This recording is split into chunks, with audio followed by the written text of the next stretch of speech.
संत नामदेव यांची कथा. कथेचे नाव नामदेवाचे मडके कच्चे. ज्ञानेश्वर महाराज तीर्थयात्रेला निघाले तेव्हा त्यांच्याबरोबर त्यांची बहीण भावंडे तर होतीच, शिवाय चोखामेळा, सावतामाळी, भानुदास इत्यादी अनेक संत होते. यावेळे पावे तो विठ्ठलाचे श्रेष्ठ असे एकमेव भक्त म्हणून नामदेव महाराजांची ख्याती पसरली होती. नामदेवांनाही बरोबर चालण्याचा आग्रह केला.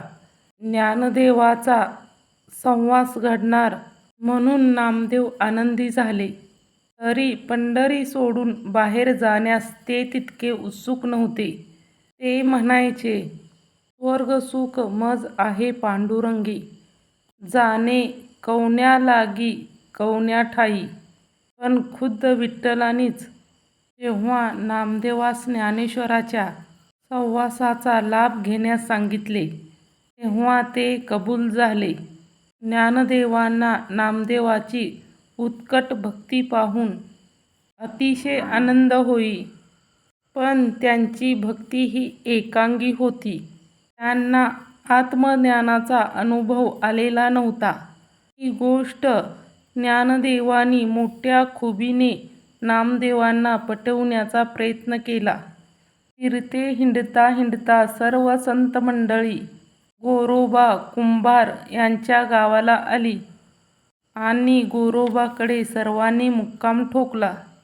गोरोबाला अर्थातच खूप धन्यता वाटली. गोरोबाच्या हातातील थापटणे पाहून मुक्ताईने सहज विचारले, गोरोबा काका, हे काय आहे हो? ताई, हे थापटणे आहे. मडकी कच्ची आहेत की पक्की आहेत हे या थापटण्यामुळे मला कळते. गोरोबांनी उत्तर दिले. निर्गुण निराकार परमेश्वराच्या सत्यस्वरूपाची ओळख नामदेवांना झाली नव्हती. शिवाय देव आपल्याशी बोलतो, चालतो याबद्दल त्यांच्या मनात थोडा सात्विक अभिमान निर्माण झाला होता. वस्तुतः भक्ती हे सर्वस्व नसून आत्मज्ञानाचे एक समाधान आहे आणि आत्मज्ञान गुरुकृपे वाचून होत नाही. हा सिद्धांत नामदेवांना अद्याप पटावयाचा होता. ही गोष्ट पटवण्याकरिता मुक्ताईला नामदेवाची मौज करावीशी वाटली.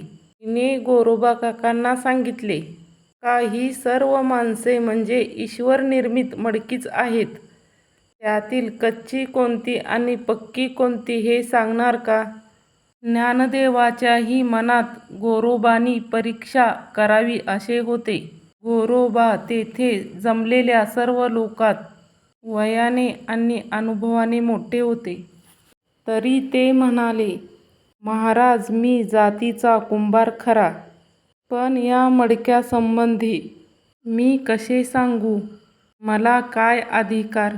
त्यात काय आहे?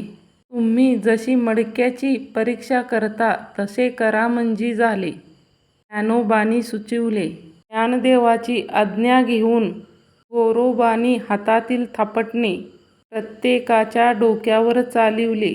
पुढे नामदेवावर पाळी आली. गोरोबांनी त्याच्या डोक्यावरही थापटणे चालवले. तोच नामदेव आई ग करून ओरडले, काका, हा काय पोरकटपणा चालविला आहे? कोणत्या गावचा हा आदरसत्कार? गोरोबांनी निर्णय दिला, हे मडके अजून कच्चे आहे. मुक्ताबाई त्यावर ताबडतोब उद्गारली, असं होय, मग ते अजून चांगले भाजले पाहिजे, होय की नाही गोरोबा काका?